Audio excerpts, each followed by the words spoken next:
Sanibonani ekhaya lamaphupho. Namuhla sikhuluma ngokuphupha inhlanzi. Amaphupho ngenhlanzi. Uma uphupha ubona inhlanzi kusho ukuthi uzoba nempumelelo emsebenzini nasempilweni. Ukuphupha udoba inhlanzi wayibamba uyoba nenhlanhla.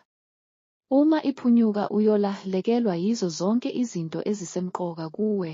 Ukuphupha udla inyama kafish, inhlanzi, noma uphuphe udla ukudla okunofish, uthosa, upheka, uhlinza ofish. Ukuphupha inhlanzi isemanzini, emfuleni, uyibamba noma udoba ofish noma ukuphuphe usolwandle o-edamini. Ukuphupha ubhabuli, ufish omkhulu, abancane abaningi, umbokwane, ufish lona ofana nenyoka ohlala ngaphansi kwetshe. Ukuphupha ubhukuda olwandle emfuleni o-edamini kukhona ofish. Amaphupho amayelana nofish wonke achaza inhlanhla,